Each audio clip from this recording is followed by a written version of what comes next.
designing your dreams since 1983. Marina Impex. सर्वश्रेष्ठ खाता खोलो है आज नै सर्वश्रेष्ठ बचत र मुक्ति खाता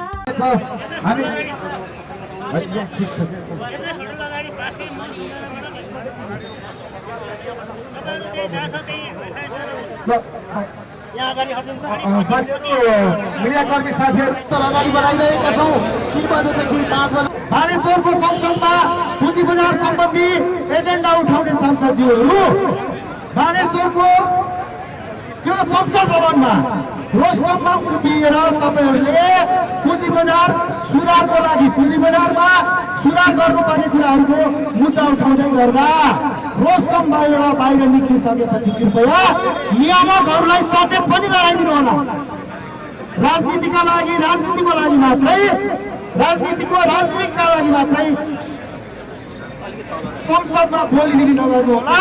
नियामकहरूलाई रोस्टमबाट बाहिर आइसके पछाडि संसद बाहिर आइसके पछाडि पनि नियामकहरूलाई सचेत गराइदिनु होला। यो प्रसङ्ग जोड्न चाहन्छु। 2 काठमाडौँ बाहिरका लगानीकर्ता साथीहरू आजको काठमाडौँको सशक्त उपस्थिति देखिसक्नु भएको छ। काठमाडौँ बाहिरका लगानीकर्ता साथीहरू यो पुँजी बजार सुधारको महाअभियानलाई आदरणीय लगानीकर्ता साथीहरू अचम्मको कुरा हिजो पनि मैले भनेको थिएँ।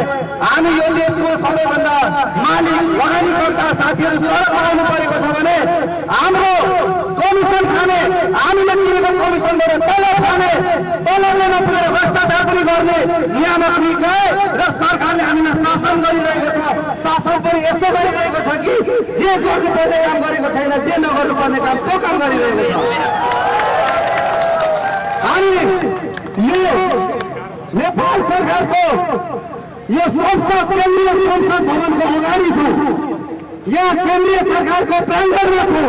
हामी यहाँबाट यो हजारौँ लगानीकर्ताहरूको एउटा आवाज बुलन्द गर्न चाहन्छौँ कि आगामी निर्वाचनमा तपाईले पुँजी बजार लगायतका लगानीकर्तालाई यसरी पाखा लाउँदै जाने हो र पुँजी बजार विरोधी नीति नियमहरू जारी गर्दै जाने हो। यिनीहरूलाई थिच्न सकिन्छ, यिनलाई पेल्न सकिन्छ, यिनलाई जे पनि गर्न सकिन्छ। यी बोल्दैनन्, यिनको आवाज दबिएको छ। यिनले यिनको बारेमा यिनी केही बोल्यो भने यिनलाई ठेगान लाउने ठाउँ धेरै ठाउँ छ भने तपाईँ सोच्दै हुनुहुन्छ भने तपाईँ गलत हुनुहुन्छ। कसैको घर चल्छ, कसैको जग्गा चाहिँ जाँदैछ अथवा तपाईँको कसैको चाहिँ बास उठ्दैछ भने उसले अरू केही पनि कुरा सोच्दैन। त्यसले गर्दा तपाईँ राजनीति कसको लागि गर्दै हुनुहुन्छ, तपाईँ के को लागि गर्दै हुनुहुन्छ। हामी लगभग 52 लाख लगानीकर्ता डिमेटमा 50 लाख नन डिमेट लगानीकर्ता हुँदै गर्दाखेरि 50 लाख लगानीकर्ता भनेको 50 लाख मात्रै होइन। एकजना लगानीकर्ताले 5 जनादेखि 10 जना प्रभावित पार्न सक्ने यो लगानीकर्ताहरूको चाहिँ क्षमता छ। यसमा शिक्षित जनशक्ति छ। यसमा लगानीकर्ताहरू विवेकशील लगानीकर्ताहरू छन्। यहाँनिर शिक्षित लगानीकर्ताहरू छन् जसले धेरै भोटरहरूलाई प्रभावित पार्न सक्ने खुबी पनि राख्छन्। त्यसले गर्दा नेतृत्व गर्ने हैसियत पनि राख्छन्। त्यसले गर्दा तपाईँ सचेत हुनुहोस्, नत्र भने तपाईँले राजनीति जेको लागि गर्दै हुनुहुन्छ, तपाईँले अब ढाट्ने दिन, तपाईँले छल्ने दिन, तपाईँले झुटा आश्वासन दिन सके। अब हामी पत्याउनेवाला छैनौँ। अब तपाईँले भनेका हरेक झुटा कुरालाई पत्याउँदै हामी भोट दिँदै तपाईँका मामा, तपाईँका काका, साला, साली, तपाईँका घरका मान्छेलाई भर्ती गर्नलाई, तपाईँका मान्छेलाई ठाउँमा पुर्याउनलाई मात्रै हामी भरिया भएर सधैँ बसिरहन सक्दैनौँ। त्यसले गर्दाखेरि म अनुरोध गर्न चाहन्छु, तपाईँले खेलाची नसम्झिनु होला। पहिलेको जस्तो 8-10 हजारले कारोबार गर्ने, 2-3 लाख डिमेट हुने र काठमाडौँको एउटा सीमित घेराभित्र रहेका केही मान्छे मात्रै भनेर नसोच्नु होला। हामी रुकुममा पनि छौँ, रोल्पामा पनि छौँ, हामी झापामा पनि छौँ, हामी धनगढीमा पनि छौँ, हामी मोरङमा पनि छौँ, हामी ताप्लेजुङमा पनि छौँ, हामी तपाईँको गाउँमा पनि छौँ, सहरमा पनि छौँ, राजधानीमा पनि छौँ। त्यसले गर्दा तपाईँलाई म एउटा फेरि अनुरोध गर्न चाहन्छु, तपाईँले गभर्नरलाई अथवा चाहिँ कुनै अमुक कर्मचारीलाई मात्रै दोष दिएर नेपाल सरकार अथवा अर्थ मन्त्रालय उम्किन पाउँदैन। तपाईँले उम्किन सक्नुहुन्न, किनभने हामीलाई थाहा छ, हामी सचेत छौँ कहाँ कुरो बिग्रिएको छ। तपाईँलाई 5 मिनट 10 मिनट लगानीकर्ताको मागहरू सुन्ने धैर्यता छैन, तपाईँलाई बुझ्ने फुर्सद छैन।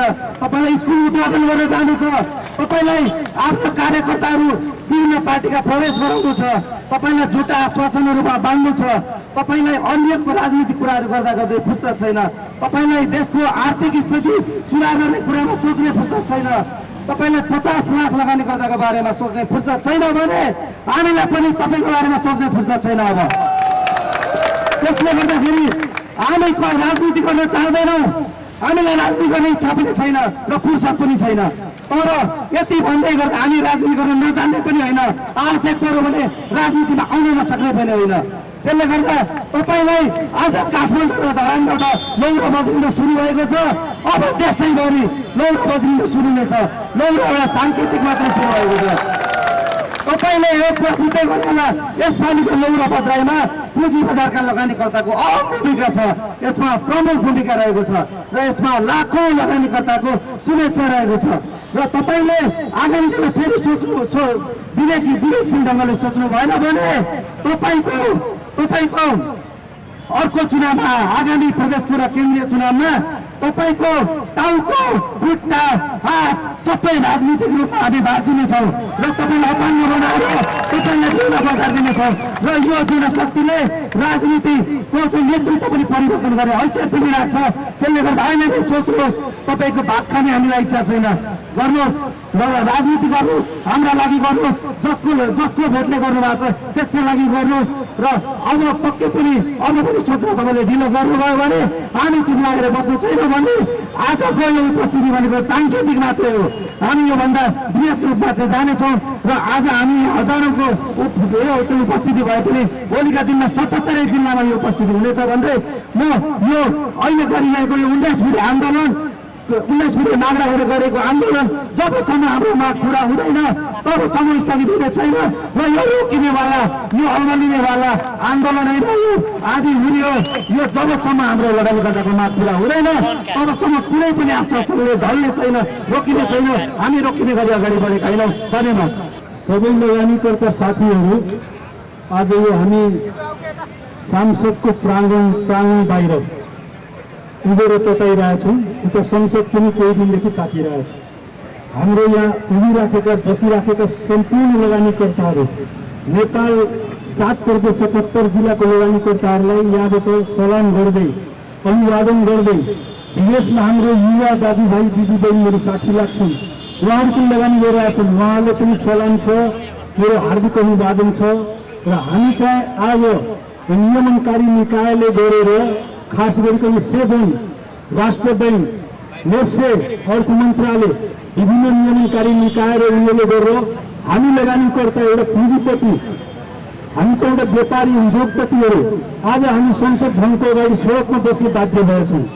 यो कुराहरू तपाईँहरू नबिर्सिनुहोस् होइन। हामीले यो कुराहरू एकदम ध्यानले, यो केही समयको हाम्रो दुःख हो, यो छिटो अगाडि बढ्नेछ। 1 हप्ता 10 दिनभित्र तपाईँले राम्रो कुरा सुन्नुहुन्छ भन्ने मैले पुरा आशा छ। कुरा तातिरहेछ, बढिरहेछ, अगाडि धेरै अगाडि कुराहरू बढिसक्यो यसमा। अब यसमा भन्नु पर्दाखेरि के भन्दाखेरि हामी 52 लाख लगानीकर्ता दिमागमा छौँ, 42 लाख लगानीकर्ता मेरो सेयर लिएछौँ, 26 लाख लगानीकर्ताहरू तपाईँको अनलाइन आइपिओ भरिरहेछन्, 12 लाख अनलाइन लिएछन्, 16% लगानीकर्ता, 16 देखि 18% लगानीकर्ताहरू यसमा सेयर बजारमा घुमिसके, आफ्नो बचतको पैसाहरू लगानी गरेछन्। हाउसवाइफ, स्टुडेन्टहरू, यो तपाईँको चिया पसलदेखि लिएर 5 स्टार होटलसम्म, त्यो नाङ्गो पसलदेखि तपाईँको यो के भन्छ 5 स्टार होटलहरू, सालेहरू सबैमा कुराहरू घरघरकी कार्य भइसकियो र यसमा तपाईँको लगानी नहुने मान्छेहरू छैन जस्तो लाग्छ। स्टुडेन्टदेखि लिएर हाउसवाइफदेखि सबैको लगानी छ। हाम्रो अहिले चाहिँ यो हालत बनाइयो होइन, यो खास गरिकन नियमनकारीहरूको यो एउटा नियमनकारी मात्र उहाँहरूको नियमनकारी मात्र उहाँहरू नभइकन कन्ट्रोलरको रूपमा काम गरिदिनु भयो। आजभन्दा केही पहिला तपाईँको 22 अर्बसम्म कारोबार भएर 3200 अङ्क पुँजी बजार पुगेकोमा हाम्रो सेबनले 51वटा रोडहरू किस्त निकालेको, त्यहाँबाट विद्युत लागेको हो, त्यहाँबाट 400-500 बजार घट्यो। त्यो हामी त्यहाँ सेबनमा विरोध गऱ्यौँ। त्यसपछि चाहिँ त्यो फिर्ता लियो होइन, ब्याक हुनुभयो उहाँले। त्यसपछि मन्ट्री पोलिसी आयो, मन्ट्री पोलिसीदेखि 4 बारको कुरा लगायत सिसिटीलाई सिटी कायम गरेर विभिन्न 3वटा तपाईँको पोलिसीहरू आएको यो मन्ट्री पोलिसीपछि त्यो पनि तपाईँको बजारलाई डुलाउने र हामी लगानीकर्ताले खाडलमा पार्ने हो। हाम्रो नियमनकारीहरू आमा बुवा अभिभावक हो, तर अभिभावक हुँदा हुँदै पनि उहाँहरूले पुँजी बजारलाई हेयाको दृष्टिले हेर्ने। हामी चाहिँ एउटा कस्तो भने फ्याँकेको मान्छे, हामी चाहिँ 18-19 शताब्दीमा अफ्रिकामा बसेको स्लेभ बन्धुवा मजदुर जस्तो बाँधेको गाई जस्तो हामीले व्यवहार गरिरहेछन् उहाँहरूले। यो कुराहरू तत्काल अन्त हुनुपर्छ र यो कुराहरू के भन्दाखेरि अब उहाँहरूले के बुझ्नु पर्यो भने लगानीकर्ताहरूको जति सङ्घ सङ्गठनहरू छ सबै एक भइसक्यो र यो हाम्रो तिलकजीको जुन एउटा पुँजी बजार सुधार सङ्घर्ष समिति छ उहाँको सहयोगमा भइरहेछ। आज बानेश्वरको प्राङ्गणमा हामी यत्रो लगानीकर्ताहरू भेला छौँ, सबै सङ्घ सङ्गठनको मान्छेहरू छन्, एकबद्धता जनाइरहेछन्। यो हाम्रो कुराहरू अगाडि बढ्यो, हामी पछि हट्दैनौँ। अब जस्तो सुकै परिस्थिति आयो भने हामी चाहिँ यसले राजनीतिक रूपले हुन्छ, सामाजिक रूपले हुन्छ, हाम्रो एउटा व्यापारी उद्योगपतिको रूपले हुन्छ, हामीले सामना गर्नुपर्छ र यो हाम्रो माग जुन 19 बुँदाहरू छ त्यसमा त्यो मागहरू थपघट हुन्छ, हामी गर्छौँ त्यसमा। तर त्यो मागहरू सबै कार्यान्वयन नगरिकन हामी पछि हट्दैनौँ। तिलकजी पनि त्यही भन्नुभएको छ र तिलकजीले के भन्छन् भने खुट्टा नकपाउनुहोस्, तपाईँ सँगसँगै छु। म आफ्नो व्यक्तिगत तपाईँले के कमेन्ट गर्छु भने मेरो पहिला पूर्व मेरो सङ्गठन एनआइएफ नेपाल इन्भेस्टर फोरमका पनि पहिला गएको छ, मभन्दा पहिला गएको छ अम्बिका प्रसाद पौडेल, अहिले गएको छ हाम्रो तुलसीराम ढकाल, पुरा टिमै छ र म त्यहाँको निवर्तमान अध्यक्ष भएँ। म त्यो आफ्नो एनआइएफको तर्फबाट पनि मेरो व्यक्तिगत तर्फबाट पनि 100% तपाईँले समर्थन र कमिटमेन्ट गर्छु। कुनै पनि तपाईँले यो कुराहरूमा अगाडि बढ्नुहुन्छ, कोही लाठी खानु पऱ्यो, कोही खुल्नु पऱ्यो भने हामी अगाडि बढ्छौँ, केही यसमा छैन। तन मन धन समयले पनि हामी साथ दिन्छौँ। तपाईँलाई नडराउनुहोस्, खुट्टा नकम्पाउनुहोस् र तिलकजीको संयोजकतामा यो कार्यक्रम अगाडि बढ्नुपर्छ। त्यही तपाईँको एउटा यो जुन अहिले अर्थमन्त्रीज्यूले एउटा तपाईँको समिति बनाउनु हो कि हामी लगानीकर्ताले कदापि मान्यता छैन, होइन कदापि मान्यता छैन, यो एउटा हाम्रो कमिटमेन्ट छ। एउटा उहाँले सचिवको त्यो गरेर र 3-4 जनाको पनि हामी लगानीकर्ताहरू एकजना पनि त्यसमा छैनौँ। लगानीकर्ताहरूको सङ्घ सङ्गठनको पनि त्यसमा प्रतिनिधित्व हुनुपर्छ। हाम्रो कमन साथीहरू जो हामी सबैले चुज गर्छौँ, हामीले मान्यता भएको 2-3 साथीहरू राख्नुपर्छ त्यसमा। अनि मात्र पुँजी बजारको पुँजी हाम्रो मौज रवाफ गर्ने उहाँहरू होइन। हामी चाहिँ यहाँ पैसा आफ्नो गुमाएर 45 खर्बको पुँजी गुमाएर आज 30 खर्बभन्दा कम भइसक्यो। ब्याङ्कले हामीसँग मार्जिनल कल मागिरहेछ। एक लगानीकर्ताहरू पीडित छन् होइन। कति लगानीकर्ताहरू त आत्महत्या गर्ने कुराहरू पनि यहाँ सुनिन्छ होइन, गर्नेवालाहरू छन्। यो कुराहरू तपाईँहरूले धैर्यता राख्नुहोस्, संयमता राख्नुहोस् होइन। यो जतिसुकै कालो बादल भयो भने भोलि उज्यालो हुन्छ र राष्ट्र ब्याङ्कदेखि लिएर सेभनदेखि लिएर अर्थ मन्त्रालय यहाँसम्म कि प्रधानमन्त्रीहरू र हामी विपक्षमा बसेको एमालेहरू पनि उहाँ पनि हाम्रो साथ दिनेवाला छन्। र तपाईँहरूले म एउटा के भन्न चाहन्छु भने मेरो एउटा मनले इनर सेक्सनले के भनिरहेको छ भने 1 हप्ता 10 दिनभित्र हामी सुखद समाचार सुन्नेवाला छौँ। यो पक्का कुरा हो। तपाईँले एकदम मन उज्यालो गरेर जानुहोस् यहाँबाट। र म चाहिँ तपाईँले के भन्छ भने एउटा आशाको दियो के देखाउँछ भने हप्ता 10 दिनभित्र केही न केही हुन्छ यसमा पुँजी बजारमा, किनभने विपक्ष पनि तातिरहेछन् यसमा। यसले चलाएको गभर्मेन्टहरू त्यो मात्र तातिरहेछन्, विपक्षको मान्छेहरू पनि तातिरहेछन्। पुँजी बजारलाई केही न केही हुन्छ। र मैले के भन्न चाहन्छु भने सेभनको नयाँ नवनियुक्त अध्यक्षजी आउनुभयो, नेप्सेको नवनियुक्त अध्यक्षजी आउनुभयो, उहाँ बोल्नु भएर किन काम गर्नु भएन? पहिला ब्रोकर लाइसेन्स दिन्छु भनेर बोल्नुभयो, चुप लागेर बसिराख्नु रहेछ। ब्रोकर कमिसन कम गर्छु भन्नुभएछ, कम गर्नु भएन उहाँले होइन। अरू मागहरू उहाँले दिने कस्तो भन्दाखेरि हामीलाई अहिले यहाँ क्यान्सर भइसक्यो, मान्छे मर्न लागिसक्यो, सिटामोल दिएर यसरी हामीलाई टाल्ने काम गरिरहेछन् उहाँहरूले। यो हाम्रो कदापि मान्यता छैन। हामीलाई चाहिँ आजै भोलिको भोलि हामीले कामहरू चाह्यो। उहाँले गरिदिनु पर्यो। जुन पुँजी बजार लगानीकर्ता सङ्घको 1900 माग छ त्यसमा करिब सबै कुराहरू छ। त्यो माग यथाशीघ्र सेभनले उधारोको कुराहरू होइन गर्नु पर्यो। त्यस्तै राष्ट्र ब्याङ्कले पनि आफ्नो जुन एउटा यो बजार मारुवा लगानीकर्ताहरू मारुवा नीति लिएर आउनुभएको छ, त्यो मारुवा नीतिबाट तुरन्तै पछाडि हट्नु पर्यो। उहाँले 4/12को नीति तत्काल फिर्ता लिनु पर्यो। सिडी रेसियोले हटाएर सिसिडी रेसियो काम गर्ने बित्तिकै 5 खर्ब रुपियाँ ब्याङ्कमा छ। त्यो पैसा तपाईँको आउने बित्तिकै तपाईँको यो तरलता अभाव तुरन्तै हट्छ र ब्याज रेट पनि कम हुन्छ। उहाँले सिसिडी रेसियोलाई सिडी काम गर्दाखेरि भएको हामी पनि बुझेको। मैले डे 1देखि यसको विरोध गरिरहेको छु विभिन्न मिडियामा। त्यसमा सिसिडी रेसियो काम हुनुपर्छ। चार वर्गको कुरा हट्ने बित्तिकै राष्ट्रपतिले त्यति कुराहरू र एउटा तपाईँको रिस्क मेटेजाहरू 100लाई हाम्रो अम्बिका सर हामीहरू पहिला एनआइएको हुँदाखेरि 150 थियो, हाम्रो 100मा कायम गराएको, 180 दिनलाई 120 दिनमा कायम गराएको हामीले त्यो पनि उल्टा गरेर उहाँहरूले त्यसलाई गर्नुभयो होइन मौद्रिक नीतिको समीक्षा मार्फत। त्यसकारण यो कुराहरू बजार मारुवा नीति, लगानीकर्ताहरू मारुवा नीति, लगानीकर्ताहरूको बोझीमा पैसा खोज्ने जस्तो यो नीतिहरू राष्ट्र बैङ्कले, सेबुले, अर्थ मन्त्रालयले, यहाँ संयुक्त प्रधानमन्त्रीको कार्यालयले सबैले बुझ्नु पर्यो र यो तत्काल यसमा केही न केही गर्नु पर्यो। यो आग्रह गर्दै लगानीकर्ताहरू साथीहरूले फेरि एकपल्ट के भन्छ, मेरो हार्दिक अभिवादन के छ, म 24 घण्टा 365 दिन तपाईँहरूसँग छु। कहिले पनि तरहले पर्यो लगानीकर्ताहरूको म यो हाम्रो विभिन्न सङ्घ सङ्गठन मार्फत होइन म सबै सङ्घ सङ्गठनलाई आफ्नो एउटै ठान्छु र म परिवार, पुँजी बजार हाम्रो परिवार हो। हामी देशमा विदेशमा यहाँ पनि बसेको सबै परिवार जस्तै भएर बसौँ। हामी मनमुटाउ नगरौँ, मन सानो नगरौँ, एकजुट भएर अँध्यारो छ त्यो अँध्यारोको उज्यालो पुग्छ यो विचार राख्नु होइन। भोलि पर्सि 1 हप्ता 10 दिनभित्र यो तपाईँको सबै मागहरूमध्ये धेरै मागहरू समाउनु हुनेछ र पुँजी बजार फेरि पुरानो लेभलमा जानेछ। यो भन्दै यो आशा राख्छु तपाईँहरूसँग फेरि एकपल्ट बिदा माग्छु। धन्यवाद। नियमन निकायका साथीहरूको चाहिँ हरकत गतिविधि उनीहरूको चाहिँ नीति कस्तो छ भन्दा श्रीलङ्का नै बनाउने छ। हाम्रो देशमा मात्र यसको गरिन्छ। छिमेकमै इन्डिया छ, इन्डियामा पुँजी बजारलाई धेरै नै चाहिँ सहुलियत दिइएको छ। चाइना छ, चाइनामा पनि त्यस्तै गरिएको छ। पुँजी बजार बढ्दाखेरि सरकार, नियमन निकायका मानिसहरू खुसी हुन्छन्। उनीहरूले चाहिँ प्रोग्रेस रिपोर्टमा चाहिँ देखाउँछन् स्टक मार्केटको इन्डेक्स माथि गयो भनेर उनीहरूले दुनियाँलाई चाहिँ बताउँछन्, देखाउँछन् अमेरिका, युरोप जस्ता देशहरूमा। तर हामी माथि गयो भने हाम्रा नियमन निकायका मानिसहरू आत्तिन्छन्, रुँदै हिँड्छन्, अनेक गोप्य चाहिँ षड्यन्त्र र छलकपट गर्दै हिँड्छन् र गलत पोलिसीहरू ल्याउँछन् र पुँजी बजारलाई चाहिँ तल झार्न पर्छ भनेर चाहिँ लाग्छ। यस्तो गरिँदैन, यस्तो हुँदैन। यो पुँजीको डिस्ट्रक्सन हो। पुँजीलाई यसरी डिस्ट्रक्ट गर्नु भनेको आफ्नै इकोनोमीलाई घात गर्नु हो। त्यो कारणले गर्दाखेरि यस्ता खालका पोलिसीहरू बिल्कुल हुनु हुँदैन। हामीले यसको खिलाफमा चाहिँ बारम्बार जोरदार चाहिँ आवाज उठाइरहेका छौँ। यही नै हो। यसमा चाहिँ हामीले अरू कडा कार्यक्रम र अरू चाहिँ कडा हाम्रा चाहिँ मागहरू पक्कै पनि ल्याउनु पर्ने हुनसक्छ। संसदमा पुगेको छ।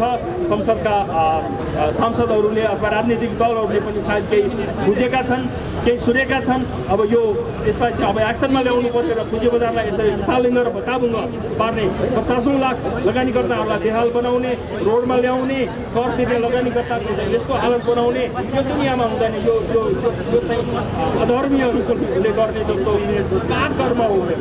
यदि हामीले धार्मिक रूपमा भन्ने हो भने यो पाप कर्म हो, यो गलत कर्म हो। अनि हाम्रै कर्म, हाम्रै चाहिँ साधन र स्रोतमा पालिने होइन, तलब लिने या चाहिँ घर व्यवहार चलाउने नियमन निकायका चाहिँ नेतृत्वमा बसेका व्यक्तिहरू, नीति नियम बनाउने व्यक्तिहरू, उनीहरू हामीमाथि नै प्रहार गरेका छन्। यो त चाहिँ धेरै नै चाहिँ गलत कुरा हो। यसमा चाहिँ हामीले तुरुन्त सुधार गर्नुपर्छ। लगानीकर्ताहरूको मागहरू जायज मागहरू छन्। सबै मागहरू यति मात्रै होइन, माग योभन्दा धेरै हुन सक्छन्। अरू धेरै मागहरू हामी ल्याउन सक्छौँ, आउँछन्, समयक्रम अनुसार आउँछ। त्यो मागहरू लगानीकर्ताले माग गर्नुपर्ने अवस्था नै हुँदैन विदेशमा। नियमन निकायहरूले बुझेर लगानीकर्ताको माग समस्या यस्तो छ भन्ने थाहा पाएर तुरुन्त नै उनीहरूले एड्रेस गर्नुपर्ने हुन्छ। त्यस्तो खालको हामीलाई चाहिँ नेतृत्व चाहियो। भित्तपत्र बोर्ड होस्, स्टक एक्सचेन्ज होस्, राष्ट्र ब्याङ्क होस् या अर्थ मन्त्रालय होस्, उनीहरू चाहिँ सपोर्टिभ हुनु पर्यो। है हामीले मार्केटमा के समस्या छ भन्ने कुरो थाहा हुने बित्तिकै तुरुन्तै त्यसलाई एड्रेस गर्न सकिन्छ। जस्तो कारोबार रोकाएको कुरा छ, त्यसमा केही पनि छैन। भित्तपत्र बोर्डले एउटा चिठी लेखिदिने भने अहिले भर्खर कारोबार रोकाउँछ। यति मामुली काम पनि नगरेर बसिरहेको छ भित्तपत्र बोर्ड। होइन, स्टक एक्सचेन्ज उसले पनि गर्न सक्छ, नसक्ने होइन। तर यहाँ त के मुखामुख हेराहेर गरेर झारा टार्ने होइन, सकेसम्म चाहिँ अलिकति असहयोगी बन्ने, कसरी हुन्छ समस्या पैदा गर्ने र समस्या पैदा गरेर लगानीकर्ता होस् या काम गर्ने पुँजी बजारका सङ्घ संस्था हुन्, तिनीहरूलाई ट्र्यापमा पारेर समस्या पारेर अब आफ्नो कुनै किसिमको चाहिँ फाइदा लिने यस्तो खालको गतिहरू भइरहेको छ। यस्तो गतिविधिहरू विदेशमा बिल्कुलै हुँदैन। त्यो कारणले गर्दाखेरि यस्ता खालका गतिविधिहरू नियमन निकायहरूले आइन्दा नगरून् भन्ने कडा चेतावनी दिँदै म आफ्नो 2 शब्द यहीँ अन्त गर्दछु। धन्यवाद। धेरै धेरै धन्यवाद। अब पुँजी बजार सुधार सङ्घर्ष समितिले आयोजना गरेको यस कार्यक्रममा एफएनसिसिआईको समर्थन छ। तपाईँहरूको कार्यक्रममा हामी पनि साथसाथै छौँ भन्ने सन्देश दिन पनि म हिजो पनि उपस्थित भएको छु, आज पनि उपस्थित भएको छु। यो कार्यक्रम निरन्तर रहनेछ, पक्कै पनि रहन्छ। म केही कुराहरू नीतिगत कुराहरूको विषयमा हामीले खोजेको, हामीले चाहेको र सरकारले नगरेको विषयमा केही कुराहरू प्रकाश पार्न चाहन्छु। हामीले धेरै खोजेका होइनौँ। सरकार तिमीलाई धेरैभन्दा धेरै ट्याक्स दिन्छौँ, सम्पन्न राज्य बनाउँछौँ, सुदृढ बनाउँछौँ भनेको हो। हामीले के भनेको भन्दा पुँजी बजार मार्फत उद्यमशीलता सिर्जना गर्छौँ। हामी यो एन्टरप्रेन्योरहरू जन्माउँछौँ। भोलि राज्य सञ्चालन गर्नको लागि उद्यमीहरू धेरै राजस्वको स्रोत लिएर आउने उद्यमीहरू जन्माउँछौँ र त्यसको सुरुवात पुँजी बजारबाट गर्छौँ। र ती सबै कार्यको लागि तपाईँले स्थिर पुँजी बजार नीति ल्याइदिनुहोस् भनेर आन्दोलन गरेको जुन उहाँहरूले आन्दोलन गर्नुभएको छ, त्यो आन्दोलनमा हाम्रो समर्थन छ। हामीले देखिरहेका छौँ पुँजी बजारमा घटबड मूल्यमा तलमाथि जहिले पनि पुँजी बजार हुन्छ। मैले धेरै पटक भनेको छु, धेरै फोरममा भनेको छु, यो पुँजी बजारको शून्यता हो। मूल्य घटबड हुनु आफैमा आश्चर्य मान्नुपर्ने कुरो होइन। तर जब हामी कहाँ करेक्सन हुन्छ, सामान्य भइरहेको छ, ठुला करेक्सनहरू के को कारणले आइरहेका छन् भन्दा जहिले पनि नीतिगत विचलनको कारणले पुँजी बजारमा ठुलो करेक्सन आएको छ। धेरै लगानीकर्ताहरू विस्थापित हुनु परेको छ। अनि फेरि के गरिन्छ भन्दाखेरि केही समयपछि फेरि फुलाइन्छ। त्यस्तो काम नगरियोस्, त्यस्तो कार्य नगरियोस्। पुँजी बजारमा स्थिर नीति चाहिँ आइरहोस् भन्ने हाम्रो चाहना हो। तपाईँले हेर्नुभयो भने हामीले 1 वर्षमा पुँजी बजारमा कति धेरै अस्थिर नीति आएको छ। तपाईँले सिम्पली हेर्नुहोस् त, हामीले के गरियो, चाडबाड बोक्नु लगाइयो, ब्याङ्क तथा वित्तीय संस्थाहरूले पुँजी बजारमा लगानी गर्न निषेधित गरियो, उनीहरूलाई सङ्कुचन गरियो। हाम्रो फेरि पनि असार 1 गतेदेखि के भनिएको छ भन्दाखेरि त्यो रेसियो चाहिँ क्यापिटल एडुकेसन रेसियोमा जसले हिट गर्छ, रिस्क वेट 100बाट 150 गरायो। भोलिका दिनमा तपाईँले असार 1 गते मात्रै हेर्नुभयो भने ब्याङ्क तथा वित्तीय संस्थाको ठुलो मात्रामा क्यापिटल एडुकेसन रेसियोमा हिट गर्छ, जसले गर्दाखेरि आज हामीले पाइराखेको लोन, सानो लोन पनि नपाउने अवस्था सिर्जना आउँछ। फेरि पनि क्यापिटल मार्केटमा अर्को चाहिँ खलास सिर्जना आउँछ। मैले यहाँ मार्फत एउटा कुरो हाम्रो ब्याङ्क तथा वित्तीय संस्थालाई अनुरोध गर्न चाहन्छु र उहाँले सुन्नुभयो होला, ब्याङ्क तथा वित्तीय संस्थाले मिडिया मार्फत गइदिनु होला। मेरो विनम्र अनुरोध छ, आजका मितिसम्म सबैभन्दा कम डिफल्ट नभएको लोन, ब्याङ्कले उठाउन नसकेको लोन, कहिले पनि डिफल्ट नभएको लोन चाहिँ पुँजी बजारको हो। कहिलेकाहीँ अवरोह आउँछ। अवरोह आउँदाखेरि त्यो लोनलाई तपाईँले आज लगानीकर्तालाई अप्ठ्यारो अवस्था पर्दा त्यो सेयर बेचिदिनु भयो भने के हुन्छ भन्दा लगानीकर्ताको सम्पत्ति सकिन्छ। भोलि केही समयपछि पुँजी बजार माथि आइसकेपछि सजिलै उहाँहरूले पेमेन्ट गर्न सक्नुहुन्छ। त्यस सन्दर्भमा ब्याङ्क तथा वित्तीय संस्थाले त्यो पार्टलाई कन्सिडर गर्नु होला। अनि मैले अर्को चाहिँ ब्रोकर साथीहरूलाई एउटा अनुरोध गर्न चाहन्छु, कृपया ब्रोकर साथीहरू एउटा कुरो ध्यानपूर्वक सुन्नु होला। तपाईँले कुनै पनि ब्याङ्क तथा वित्तीय संस्थाले तपाईँलाई सेयर बिक्री गर्न दियो भने त्यसमा लगानीकर्ता जसको सेयर हो त्यसको चाहिँ अनुमति बिना बिक्री गर्नुभयो भने त्यसको चाहिँ त्यो लगानीको लागि त्यसको कानुनी उपचार गर्नुभयो भने तपाईँले पछिका दिनमा फिर्ता गर्नुपर्ने अवस्था सिर्जना हुन्छ। तसर्थ ब्रोकर साथीहरूले पनि अहिलेको यो कठिन अवस्थामा, यो अप्ठ्यारो अवस्थामा, यो छोटो समयमै पुँजी बजार जुन किसिमले डिपली घटेको छ, त्यो अवस्थामा उहाँहरूको सेयर चाहिँ बेच्नको लागि सहयोग नगरिदिनु होला ब्याङ्क तथा वित्तीय संस्थालाई भन्ने अनुरोध गर्न मैले चाहेँ। अनि मैले अर्को कुरो के गर्न यो सरकारलाई के भन्न चाहेँ भन्दा, साँच्चै हामीले अघिल्लो वर्ष जब क्यापिटल मार्केट राम्रोसँग फङ्सन गरिराखेको थियो, करिब 23 अर्बको कारोबार भइराखेको थियो, ठुलो मात्रामा हामीले त्यो त्रैमासमा हेऱ्यौँ भने 7 अर्बभन्दा बढी राजस्व प्राप्त गरिरहेको थियो र विदेशमा रहेका धेरैभन्दा धेरै नेपाली दाजुभाइले आफूले कमाएको पैसा ब्याङ्क तथा वित्तीय संस्था मार्फत पुँजी बजारमा ल्याउनु भएको थियो। हेर्नुहोस् है, सरकारमा बस्ने साथीहरूले फेरि पनि सुनिदिनु होला, जब तपाईँले पुँजी बजार विरोधी नीति ल्याउनु भयो, पुँजी बजार व्यवसाय होइन भन्ने नीति ल्याउनु भयो, पुँजी बजारप्रति सरकारका निकायको पत्र दृष्टि पर्यो तब हाम्रो रेमिटेन्स घट्न थाल्यो। आज हामीलाई सबैभन्दा ठुलो बिओपीको समस्या आयो र हाम्रो पुँजी विदेशको पुँजी विदेशमै रहन थाल्यो, अन्य प्रोडक्टहरूमा लगानी गर्न थाल्यो। त्यसो भएको हुनाले मेरो फेरि पनि विनम्र अनुरोध सरकारलाई के छ भन्दा तत्कालै तपाईँले लिएका खराब नीति जसले गर्दा लगानीकर्ताको मनोबल गिरायो ती नीतिहरू तत्कालै फिर्ता लिइदिनु होला। ढिलो नगरिकन फेरि यसको चाहिँ असर भयावह हुनसक्छ भन्ने मैले सरकारका निकायलाई जानकारी गराउन चाहेँ र मैले अब धेरै कुरा हिजो पनि भनेको छु। मैले यो आन्दोलनमा यो अभियानमा एफएनसिसिआईको समर्थन छ भन्ने तपाईँलाई जानकारी गराउँदै यो अभियानलाई हामीले एउटा निकासमा नपुगेसम्म अर्थात् सरकारले हाम्रा मागहरू पुरा नगरेसम्म 58 बुँदामा बाँकी रहेका मागहरू पुरा गर्ने, 19 बुँदाहरू पूर्ण रूपमा एड्रेस नगरेसम्म यो आन्दोलनलाई निरन्तरता दिनुको लागि आह्वान गर्दै मेरो भनाइलाई यति छु। धन्यवाद। हाम्रो आन्दोलन साझा आन्दोलन हो भनेर प्रमाणित गर्नुभयो, यसको लागि म तपाईँहरूलाई हार्दिक आभार व्यक्त गर्न चाहन्छु। र हाम्रो आन्दोलन जबसम्म माग पुरा हुँदैन तबसम्म निरन्तर रहनेछ र भोलि हामी विशेष कार्यक्रम गर्नेछौँ। माइती घरमै 3 बजे विशेष कार्यक्रम गर्नेछौँ। साङ्गीतिक प्रस्तुतिबाट यो सरकारलाई पुँजी बजारमा सुधार गर्नको लागि दबाब दिने गरी रचनात्मक कार्यक्रम भोलि हामी त्यहाँ प्रस्तुत गर्नेछौँ। आज आउनुभएका साथीहरू पनि आउनुहोला, थप साथीहरू पनि आउनुहोला।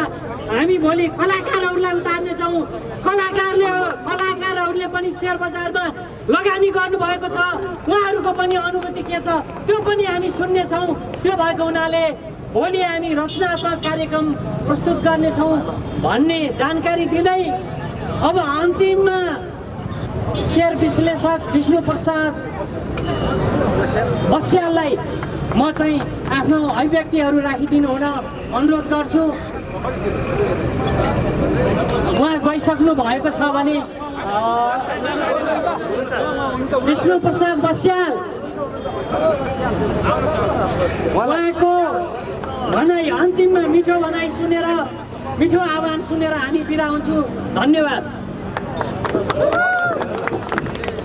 Thank you very much. मैले अस्ति पनि यही लगानीकर्ताको आन्दोलनलाई सम्बोधन गर्दै एउटा कुरा भनेको थिएँ। दुर्भाग्य हो नेपालमा मात्रै यस्तो देखिन्छ कि हामी लगानीकर्ताहरू सडकमा आएर आन्दोलन गर्नुपर्ने। क्यापिटल मार्केट भनेको हरेक सरकारहरूले एज अ सेन्सिटिभ रूपमा यसलाई लिन्छ। किन भन्दाखेरि क्यापिटल मार्केटको पार्टिसिपेन्ट्स भनेको पुँजीको निर्माण गर्ने पार्टिसिपेन्ट्सहरू हो। देशमा जिडिपीलाई कन्ट्रिब्युसन गर्ने खालका लगानीकर्ताहरू हुन्। उहाँहरूको लगानी यदि निरुत्साहित हुन्छ भने तपाईँको ओभरअल जिडिपीमा नै फरक पर्छ। इन्भेस्टर सेन्टिमेन्टलाई चाहिँ विश्वभरिको बजारमा चाहिँ राम्रो तरिकाले हेर्ने गरिन्छ। तर यहाँको नेपालको सरकारले इन्भेस्टर सेन्टिमेन्टको कुनै वास्ता नै नगरिकन जुन किसिमले नीति निर्माणहरू गर्ने गर्दछ र निरुत्साहित गर्ने खालको कामहरू गर्दछ, त्यो निरुत्साहनको विरुद्धको आवाज हो। यो हाम्रो कतिपय गलत नीतिहरूको विरुद्धको आवाज हो। हामीले आवाज उठाउँदै गर्दाखेरि हामीले अब यो पनि भन्न सक्नुपर्छ कि हामीले धेरै अन्याय सहिसक्यौँ। जुन कम्पनीहरूको कारोबार रोक्का गरिएको छ मर्जर र एक्विजिसनको नाममा, बिमा समिति र विद्युतीय कम्पनीको कारोबार रोक्का गरिएको छ। म फेरि भन्न चाहन्छु लगानीकर्ताहरूको सशक्त आवाज हुनुपर्छ। आइतबारदेखि या सोमबारदेखि नै ती कम्पनीहरूको कारोबार रोक्का गरियोस्, होइन भने उहाँहरूलाई उचित कानुनी या अरू कुनै उपचार खोज्नुपर्छ भने त्यसको लागि पनि हामी तयार हुनुपर्छ। यो कहीँ पनि नभएको, संसारमा कहीँ पनि नभएको एउटा नियम लिएर आएर त्यसरी कारोबार रोक्का गर्न पाइँदैन। विद्युतीय कम्पनी र तपाईँको बिमा कम्पनीको कारोबार रोक्का गर्ने भनेको कुनै पनि निर्देशिका छैन। बिना निर्देशिका नेप्सेले होचुवाको भरमा चाहिँ यो कारोबार रोकेको छ। यसको चाहिँ हामीले पुरजोर विरोध गर्नुपर्छ। साथसाथै विश्वमा कहीँ पनि नभएको बोनस सेयर्समा, बोनस भनेको हाम्रो पुँजी हो, हाम्रो लाभ होइन। बिना लाभमा हाम्रो पुँजीमा चाहिँ ट्याक्स लगाउने व्यवस्था चाहिँ कहीँ पनि हुँदैन। सरकारले यो कुराको एक्नोलेज गरोस् कि बोनस भनेको पुँजी हो र त्यसमा ट्याक्स लगाउन पाइँदैन र हामीले पुरजोर विरोध गर्दै त्यो प्रतिको बोनस सेयर्सको ट्याक्स नतिर्ने भनेर हामीले भन्नु जरुरी छ।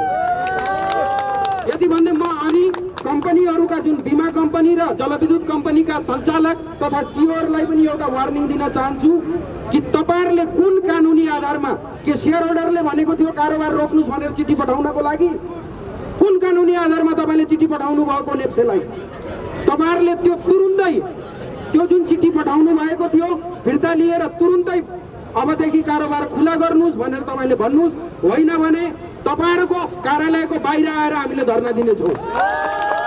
तपाईँलाई कुनै अधिकार छैन तपाईँले मेरो कम्पनीको सेयर कारोबार रोकिदिनुहोस् भनेर भन्ने। त्यो अधिकार भनेको साधारण सभालाई मात्रै छ, अरू कसैलाई अधिकार छैन। तपाईँले कुन आधारमा चाहिँ सेयर कारोबार रोकिदिनुहोस् भनेर भन्नुभयो? यदि मान्नुहुन्न भने यो भिड तपाईँको कार्यालयको अगाडि जान्छ।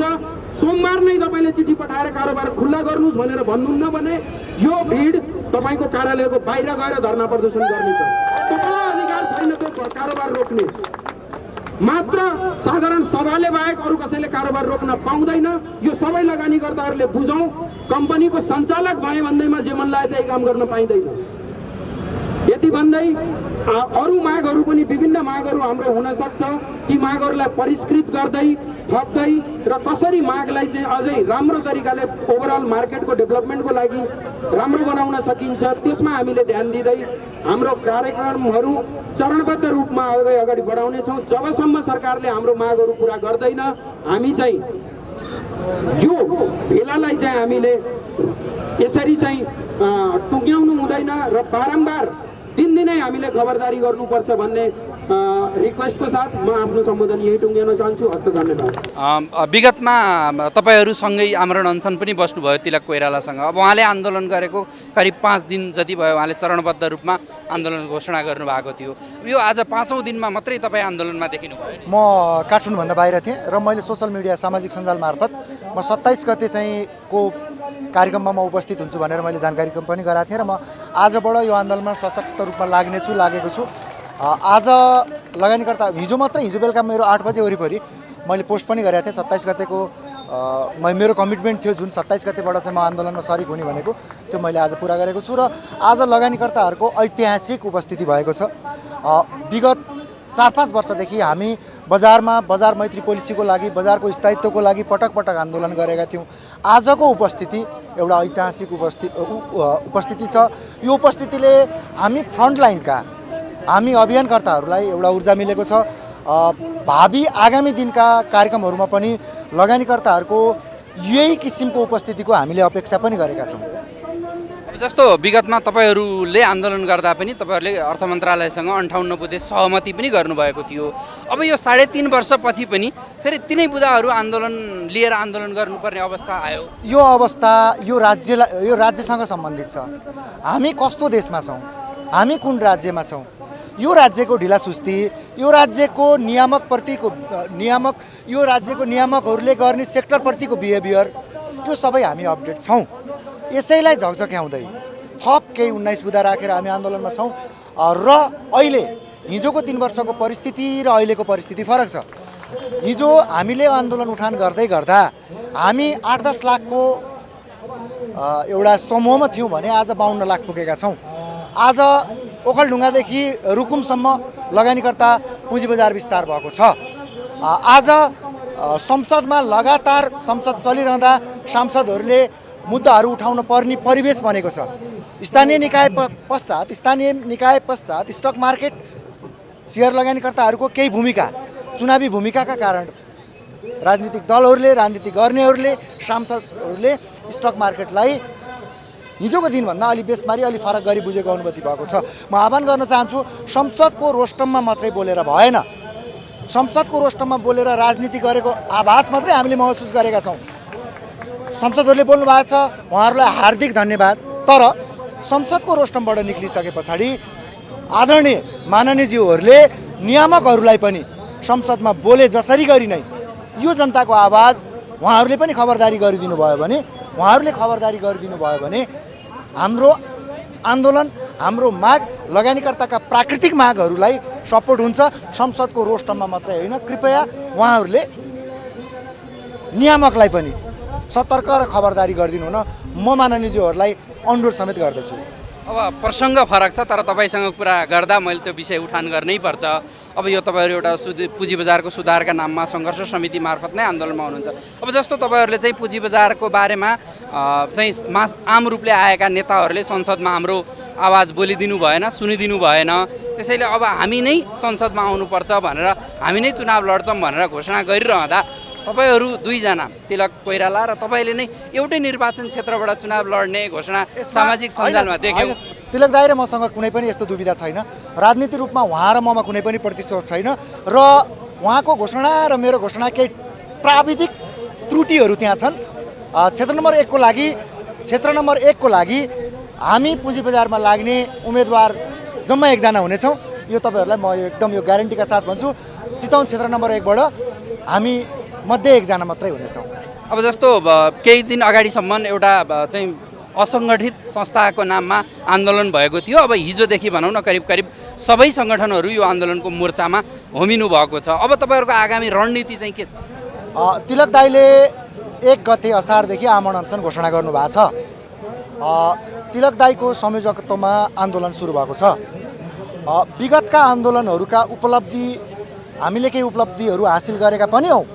हामीले आज आम लगानीकर्ताको माझ अनलाइन प्रणाली TMS प्राप्त गरेका नै हौँ अघिल्लो आमरण अनसन मार्फत। तिलक दाइको दोस्रो चरणको आन्दोलन अलिकति प्राविधिक रूपमा त्रुटिपूर्ण देखिएको थियो। अबको 1 गतेको बडको आन्दोलन यो त्रुटिपूर्ण रहने छैन। आम लगानीकर्ताले भरोसा गरेका छन् तिलक दाइलाई। यो 19 बुँदा सबै कार्यान्वयन नहुन्जेलसम्म यो आन्दोलन तिलक दाइको नेतृत्वमा रहँदैन र विभिन्न छरिएका सङ्गठनहरू एक ढिक्का भएका छौँ। यो स्थायी पोलिसीको लागि एक ढिक्का भएका छौँ। हाम्रो सशक्त समर्थन रहनेछ, हार्दिक समर्थन रहनेछ यो आन्दोलनलाई। जस्तो तपाईँहरूले अब सरकारी निकायहरूसँग पनि समन्वय गरिराख्नु भएको होला। अब त्यो अवस्थामा यो तिलकजीले आमरण अनसन बस्नुपर्ने अवस्था आउँछ कि आउँदैन? के छ उहाँहरू माग सम्बोधन गर्न? पक्का पनि कस्तो छ भने आमरण अनसन जस्तो क्रूर अवस्था नआओस्, असार 1 गते नआओस्। पुँजी बजारको यी 19 बुँदे माग चाहिँ कार्यान्वयन हुन, यी मागहरू सम्बोधन हुनको लागि असार 1 गते नआओस्। म आफैले पनि अनुभव गरेको हो। आमरण अनसन एकदम क्रूर यातना हो, शरीरमाथिको क्रूर ज्यादती यातना हो। यो भोग्न नपरोस्। तिलक दाइलाई 1 गतेको त्यो स्टेजसम्म यो राज्यले नपुर्याओस्। हामीले राज्यका तत् निकायमा ढकढकाइराखेका छौँ। हामीले राजनीतिक दलका तत् नेताहरूका घर घरमा चारिराखेका छौँ। हामीले यो बजारको अहिलेको यो स्थिति लगानीकर्ताको गल्तीले होइन, यो स्थिति नियामकको गलत पोलिसीले हो भनेर बुझाएका छौँ। राजनीति गर्नेहरूले, माननीयज्यूहरूले बुझेको आभास पनि पछिल्ला दिनहरूमा अनुभूति गरिराखेका छौँ। म आह्वान गर्न चाहन्छु लगानीकर्ता साथीहरूलाई भोलिका दिनबाट अलिकति धैर्यवान पनि बनिदिन आह्वान गर्न चाहन्छु। म एउटा टेक्निकल कुरा आह्वान गर्न चाहन्छु। ब्याङ्क तथा वित्तीय संस्थाहरूले यो कन्डिसनमा मार्जिन बुझाउनै नसकेको आधारमा लगानीकर्ता नै उहाँहरूको ग्राहक हो। ग्राहकलाई यो विषम परिस्थितिमा मार्जिन बुझाउन नसकेको स्थितिमा अति धेरै ट्रचर गरेर फोर्स सेल्स दिइराख्नु भएको छ। ब्याङ्क तथा वित्तीय संस्थालाई पनि कृपया केही दिन संयमित भएर लगानीकर्ताको मार्जिनमा धितोमा रहेको सेयरहरू फोर्स सेल्स नगरिदिनु हुन म हार्दिक विनम्र आग्रह गर्छु र अनुरोध गर्दछु। साथै अबको 15-18 दिन पछाडिको नेपालको स्टक मार्केटको सिनारियो पक्का पनि यी मागहरू सम्बोधन भएपछि पुरानै लयमा फर्किन्छ भन्ने आशा राखेको छु। वित्तीय संस्था पनि अलिकति धैर्य बन्दिनको लागि म आह्वान गर्दछु। Thank you so much. Thank you so much. यति बेला हामीसँग नेपालको पुँजी बजारका लगानीकर्ताहरूमा काका उपनामले परिचित पात्र केशव कोइराला पनि जोडिनु भएको छ। काका, अब यो तपाईँले विभिन्न सामाजिक सञ्जाल मार्फत लगानीकर्ताहरूलाई अवेर गर्ने त गरिराख्नुहुन्थ्यो। अब यो लगानीकर्ताहरू आन्दोलनमै आउनुपर्ने अवस्था आयो। तपाईँ पनि सम्भवतः मैले थाहा पाएसम्म पहिलोपटक आन्दोलनमा देखिनुभयो। यो लगानीकर्ता आन्दोलनमै आउनुपर्ने अवस्था चाहिँ किन सिर्जना भयो?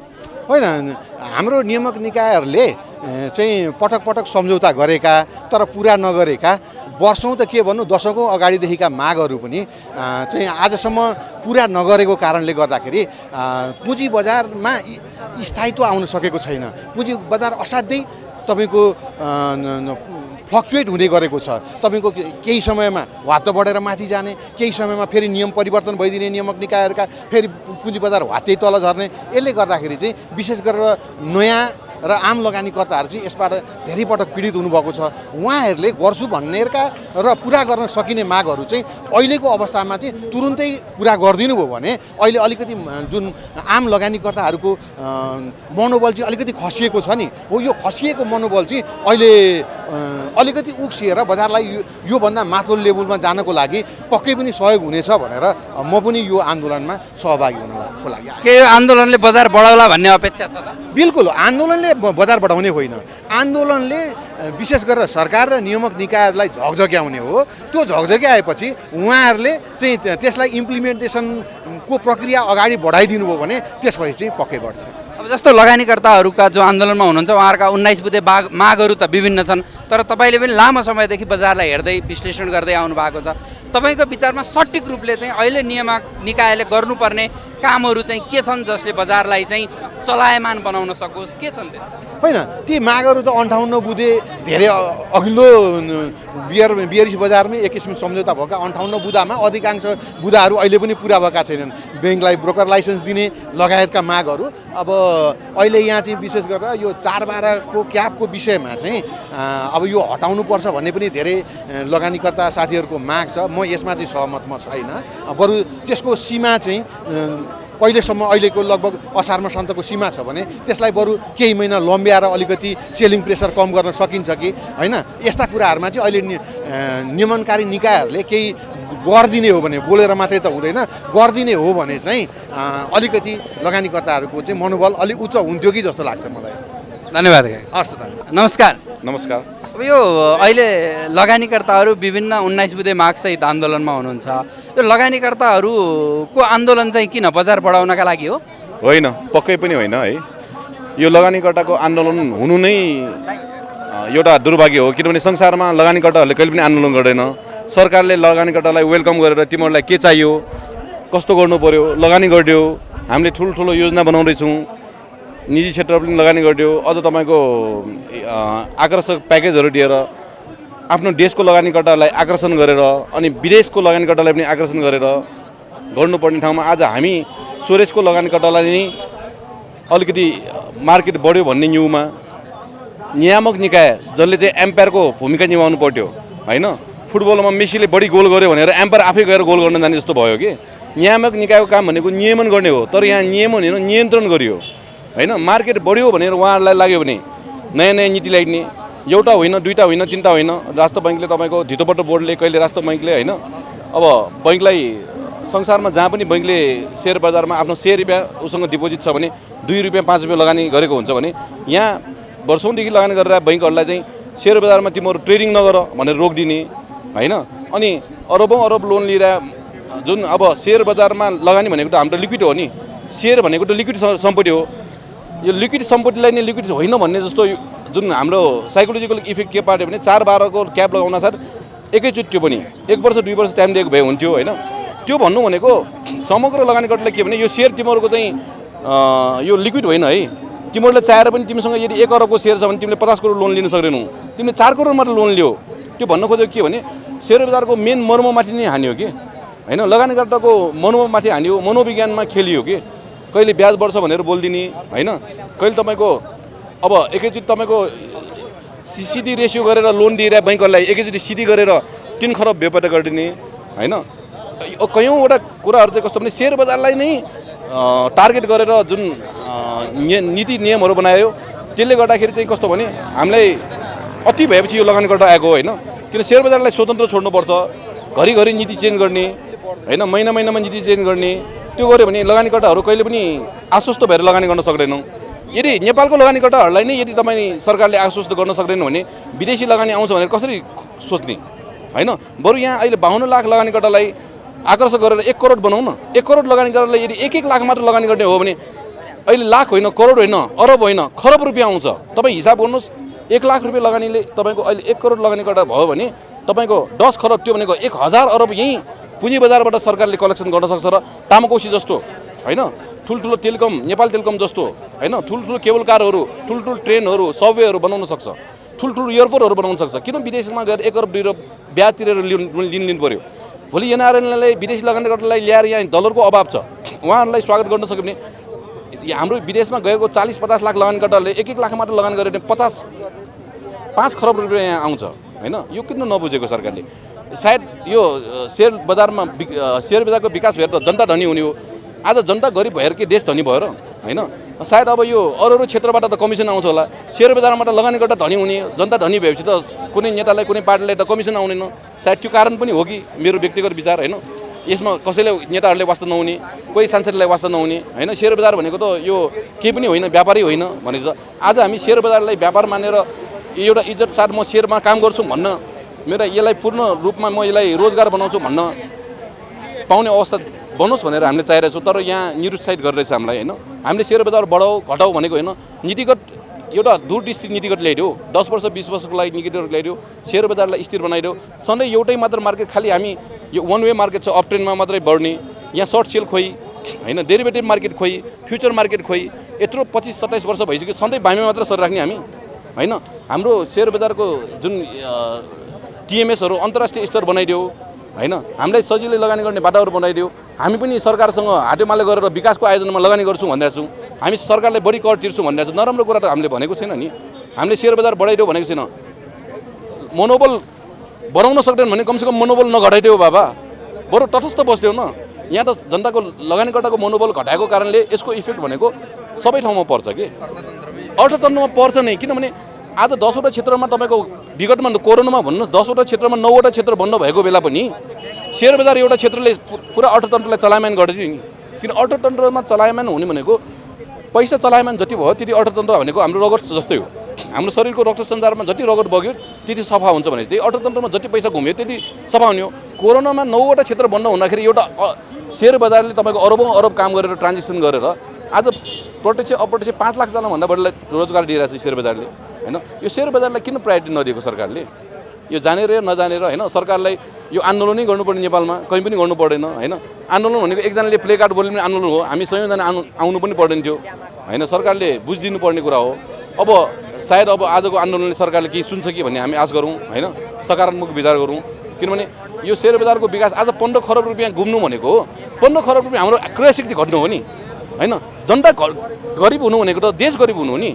आज जनता धनी हुनु भनेको त देश। आज 15 खरब रुपियाँ मसँग बढी छ भने मैले खर्च गर्न सक्छु होइन। सेयर बजारबाट मैले कमाएँ भने त्यो पैसाबाट म केही उद्योग खोल्छु, म कहीँ टुरिज्म घुम्न जान्छु, एउटा टुरिस्ट बिजनेस होला। यो सबै अर्थतन्त्र चल्दै यस्तै नै हो नि होइन। अब यसमा सरकारले बुझोस् होइन। अब यो लगानीकर्ताको जुन अहिले जुन लगानीकर्ताहरू साउदीहरू हो नि पैसा लगाउने, यसरी सडकमा आउने त कहीँ पनि हुँदैन कि होइन। यो त लाजमर्दो हो। हामीले आन्दोलन गर्नु नपरोस् भविष्यमा होइन।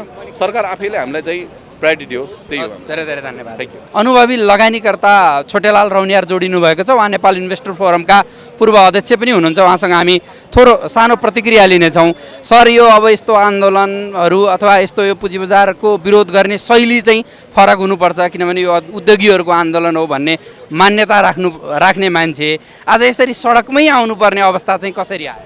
यो बिजोग बनाएको हाम्रो नियमनकारी निकायहरूले अब यसमा के भनौँ भने पुँजी बजार जुन एउटा छ, सेबुन खास गरिकन सेबुन एसोसिएट मेम्बर हो वर्ल्ड, यो हाम्रो स्टक सम्बन्धी कुराहरू हेर्ने होइन, वर्ल्ड एसोसिएसन यो सेबुन सम्बन्धी जुन हेड छन् स्टक सम्बन्धी त्यसको मेम्बर हो, त्यसको एसोसिएट मेम्बर हो। त्यसको 3टा कुराहरू छ। एउटा पुँजी बजारलाई व्यवस्थित गर्नु, पुँजी बजार विकास विस्तार गर्नु र पुँजी बजारको लगानीकर्ताहरूलाई हकित सुरक्षा गर्नु भनेर 3टै कुरा नभएकोले हामी चाहिँ पुँजी बजारमा आन्दोलन गर्नु परेको हो र हामी आन्दोलन गरेको हाम्रो 365 दिन नै जारी छ।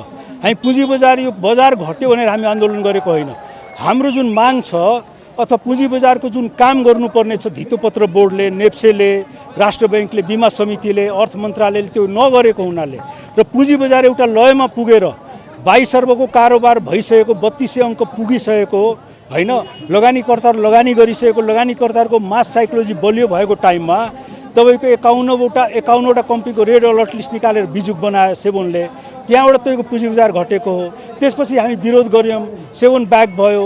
त्यसपछि तपाईँको अर्थ मन्त्रालयले तपाईँको मोन्ट्री पोलिसी लिएर आइदियो। त्यसमा 4-12 एउटा ब्याङ्कबाट 4 करोड, 3टा ब्याङ्कबाट 12 करोड त्यो पोलिसी लिएर आइदियो। त्यसले गर्दा पुँजी बजार प्रब्लम भयो होइन। पुँजी बजार एकदम गाह्रो साह्रो भयो।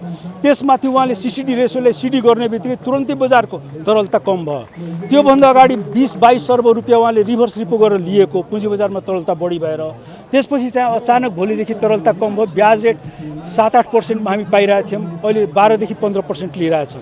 त्यसमा पनि बजारमा लोन छैन।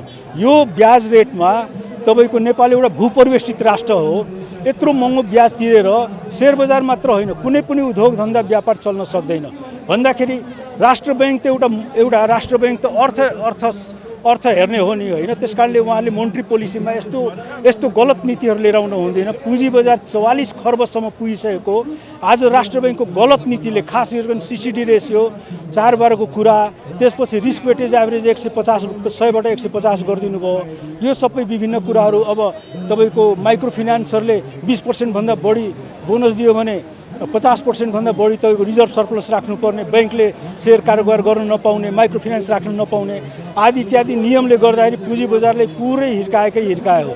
उहाँले मोनेटरी पोलिसीमा मात्र होइन 3टा त्यसको मोनेटरी पोलिसीको रिभ्यू सब त्यो आउँदाखेरि त्यसमा पनि उहाँले त्यही गर्नुभयो। त्यसकारणले हामी आज तपाईँको 44 खर्बको पुँजी बजार 30 खर्बभन्दा कममा भइसक्यो। 14 खर्ब लगानीकर्ताहरूले गुमिसक्यो।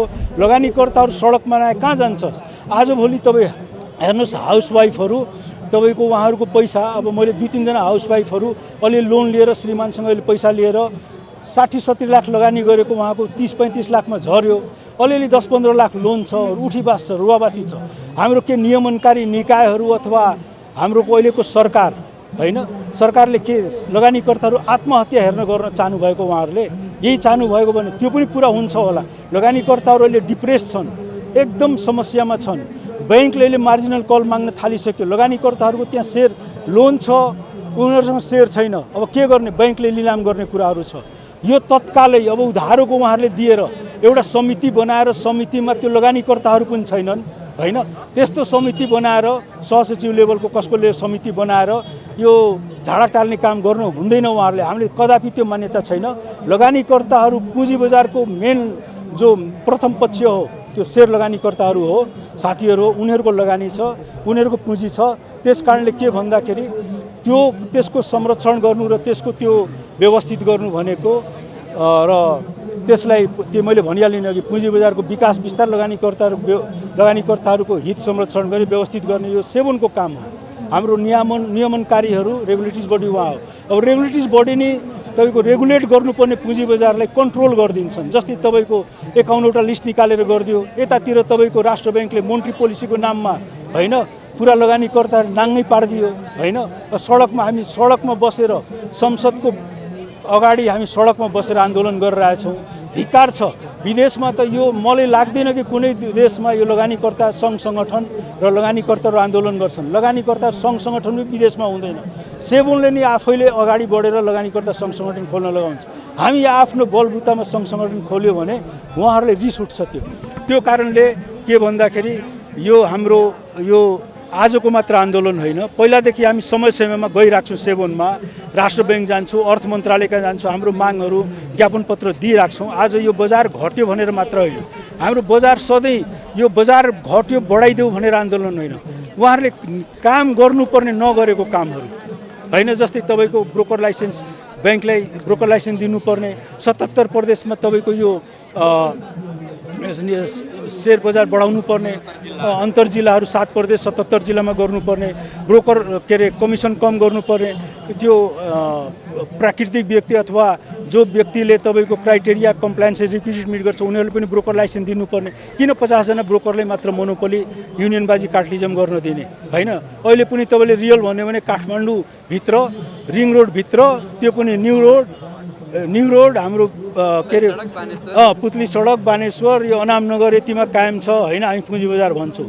दुःख लाग्छ ब्रोकर लाइसेन्स दिएर यो 7 प्रदेश 77 जिल्लामा किन गर्दिनन्? यसले तपाईँको यो हाम्रो राजस्व पनि गुमिरहेछ, क्यापिटल गेन ट्याक्स पनि बढी हुन्छ, नेप्से 7 सिडिएसको पनि कमिसन आउँछ, ब्रोकरको पनि कमिसन बढ्छ, लगानीकर्ताहरू पनि बढ्छ, पुँजी बजार विकास विस्तार व्यवस्थित पनि हुन्छ। यो कुराहरू भने कम्पिटिसन पनि बढ्छ, क्वालिटी पनि बढ्छ। यो कारणले हामी आन्दोलन गरेको हो। हामी चाहिँ आफ्नो व्यक्तिगत मागको लागि स्वार्थले पुँजी बजार बढाइदेऊ भनेर होइन, र यो माग हाम्रो पुरा नभएसम्म जारी हुनेछ। सडक तात्नेछ, सदन त तात्न थालिसक्यो र अहिले चाहिँ पक्ष र विपक्षको होइन, अहिले जो सरकारमा छन् उहाँहरूले पनि बोलिरहेछन्, विपक्षमा बसेकोहरू पनि बोलिरहेछन्। र मलाई त लाग्छ भने यसमा अब हाम्रो राजनीतिक नेताको ठुलो बडाहरूको पनि हप्ता दिन 5 दिनभित्रै केही न केही सम्बोधन हुन्छ र पुँजी बजारको जुन एउटा मागहरू समस्याहरू छ त्यसलाई सम्बोधित गरेर एड्रेस गरेर उहाँहरूले यो समस्या हल गर्नुहुन्छ भने। अब जस्तो तपाईँहरू विभिन्न मागसहित हजारौँको सङ्ख्यामा लगानीकर्ताहरू सडकमा हुनुहुन्छ, लाखौँको सङ्ख्याकामा रहेका लगानीकर्ताहरू देशको विभिन्न ठाउँमा विदेशसम्म छरिएर रहनु भएको छ। ती आम लगानीकर्ताहरू पनि अहिलेको अवस्थामा बजारको अवस्थाले प्यानिक हुनुहुन्छ। अझ यस्तो आन्दोलन देख्दा त यो यस्तो बजार बुझेका जानेका लगानीकर्ता त सडकमा आइसके, हामी त अवस्था के होला भनेर आत्तिएको अवस्था छ। ती लगानीकर्ताहरूलाई चाहिँ के भन्नु? त्यही लगानीकर्ताहरूले आत्तिएकोले हामीलाई हाउसवाइफ, स्टुडेन्टहरू, सानातिना व्यापारीहरू, गभर्मेन्ट अफिसरहरू, प्राइभेट अफिसरहरू, इभन तपाईँ हाम्रो पुलिस भाइहरू, यो आर्मी सशस्त्र प्रहरीहरू जुन दिइरहेछन् उहाँहरू पनि लगानी छ।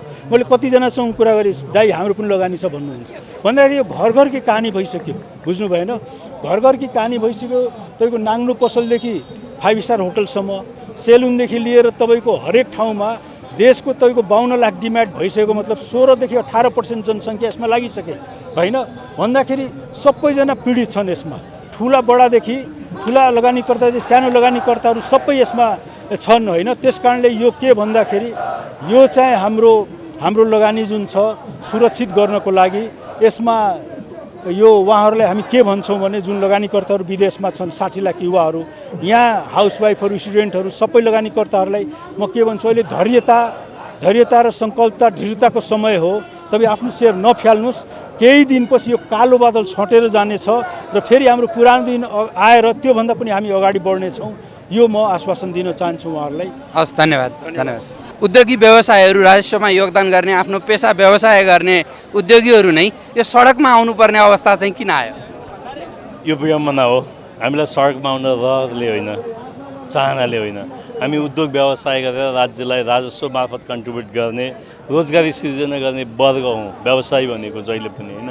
यो व्यवसायलाई यो अवस्थामा पुर्याउनको लागि सरकारका नीति, सरकारले ल्याएका कार्यक्रमले गर्दाखेरि हामी यो अवस्थामा आउनु परेको। हामी सडकमा यो होइन हे सरकार, तिमीले हाम्रा कुरा सुन, मर्का हामीसँग छ तिमीसँग भन्दा, र यो क्षेत्रलाई तिमीले भन्दा हामीले बढी बुझेका छौँ, हामीसँग आएर हामीसँग सल्लाह गर, हामीसँग सुझाव ल्याऊ, यो राष्ट्र निर्माणमा हामीले पनि योगदान दिन सक्छौँ भन्ने कुरा बुझाउनको लागि सडकमा आएको। अब तपाईँ त उद्योग वाणिज्य महासङ्घको पुँजीगत फोरमको संयोजक पनि हुनुहुन्छ। तपाईँको पहुँच माथिल्लो नीतिगत निकायमा पहल गर्ने सम्मको पहुँच राख्नुहुन्छ भनेपछि त्यो माथिल्लो निकायमा नीतिगत रूपले समाधान गर्न छोडेर सडकमै चाहिँ किन आउनु पर्यो? नीतिगत रूपमा हामीले पहल नगरेको होइन। तपाईँले हेर्नुहुन्छ भने पुँजी बजारको विस्तार विकासको लागि हामीले गत असोज महिनामा नै एफएनसिसिआईको तर्फबाट पनि पुँजी बजारमा यी विषयहरूले गर्दाखेरि भोलिका दिनमा पुँजी बजार धाराशायी हुनसक्छ, लाखौँ लगानीकर्ताहरू यसरी सडकमा आउन सक्छन् भनेर हामीले गत असोजमै भनेको अवस्था हो। असोजबाट आज कति समय बित्यो भन्नुहोस् त। उहाँले नसुनेको कारणले, त्यो लगानीकर्ताको आवाजलाई नसुनेको कारणले, अनुभवीको कुरालाई एड्रेस नगरेको कारणले हामी सडकमा आउनु परेको र हामीले लबिङ नगरेको होइन। पटक पटक उहाँलाई कूटनीतिक किसिमले लिखित रूपमा भेटेर नेपाल राष्ट्र बैङ्क, अर्थ मन्त्रालय सम्बन्धित निकायमा गएका छौँ, गएर आफ्ना कुरा राखेका छौँ। राख्दा पनि नसुनेको हुनाले जनताले पनि के भयो भन्दाखेरि त्यसै राख्दाखेरि जनताले थाहा पाएनन्। जनताले पनि व्यवसायीहरूले साँच्चीकै अप्ठ्यारोमा परेका छन्, यिनीहरूका माग सुनेनन् होला, यी सडकमा आयो भनेर बुझुन् भनेर आएको अवस्था हो। अब जस्तो सरको विगतदेखि नै 58 बुँदे मागदेखि नै लगानीकर्ताहरू सडकमा छन्। विभिन्न त्यति बेला भएका सम्झौताहरू पनि कार्यान्वयन भएका छैनन्। यो बिचमा विभिन्न चाहिँ व्यवस्था पनि फेरिए, सरकार फेरिए, पार्टीको नेतृत्व फेरियो। तर यी सबै पार्टीका नेतृत्वहरू जो नेतृत्वमा आउँछन् उनीहरू चाहिँ पुँजी बजारमा लगानी गर्ने लगानीकर्ताहरूको मागहरू चाहिँ किन सुन्न चाहन्नन् जस्तो मलाई यहाँनिर यो विषय मैले पनि पटक पटक घोतलिन्छु। समस्या कहाँनिर हो भन्दा नीति निर्माण तहमा बसेका, खास गरेर मैले अहिले यस सन्दर्भमा नेपाल राष्ट्र बैङ्क जसले चाहिँ पुँजी बजारलाई प्रत्यक्ष उसका नीतिले प्रत्यक्ष रूपमा प्रभाव पार्न सक्छ त्यो निकाय र अर्थ मन्त्रालयमा पदासीन व्यक्तित्वहरूले पुँजी बजारको मर्मलाई, पुँजी बजारले गर्ने फङ्सनलाई, पुँजी बजार अर्थतन्त्रको लागि कति महत्त्वपूर्ण छ, पुँजी बजारमा कति धेरै व्यक्तिहरू जोडिएका छन्, कति धेरै व्यक्तिगत चाहनाहरू, इच्छाहरू, उद्यमशीलताहरू जोडिएका छन्, त्यो नबुझेको कारणले नै यो अवस्था भएको। यदि उहाँहरूले बुझिदिनुहुन्थ्यो भने त्यो किसिमको थिङ्क ट्याङ्क त्यहाँनिर हुन्थ्यो भने आज लगानीकर्ता यसरी दिनदिनै सडकमा आउनुपर्ने थियो र सडक आन्दोलन गर्नुपर्ने थियो। तर पछिल्लो समय त तुलनात्मक रूपले संसद पनि पुँजी बजारको महत्त्वपूर्ण विषय बनेको छ। संसदमा पुँजी बजारलाई लिएर चर्को बहस हुन थालेको छ। हो, लगानीकर्ता सडकमा आइसकेपछि बहस हुन थाल्यो नि।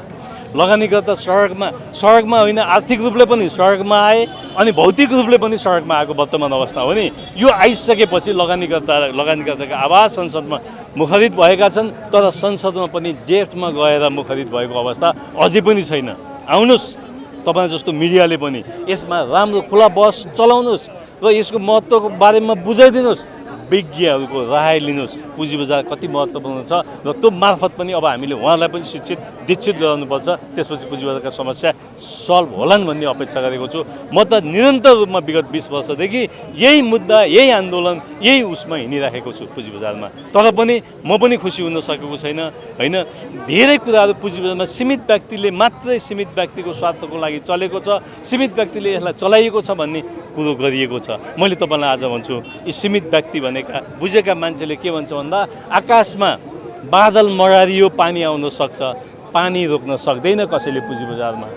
घाम लाग्यो पूर्वबाट, घाम पूर्व देखिराखेको व्यक्तिले पूर्वबाट घाम उदाउँछ केही समयपछि भन्न सक्छ, घाम रोक्न सक्दैन। त्यस्तै हो। तर हाम्रो नियामकमा बसेका मान्छेहरू र पोलिसी मेकिङमा गरेका मान्छेहरूलाई अहिले पनि भ्रम के छ भन्दाखेरि केही सीमित व्यक्तिले पानी पनि पाल्छन्, प्रकाश पनि दिन्छन्, सूर्यलाई पनि उदाउन सहयोग गर्न सक्छन् भन्ने भ्रम छ।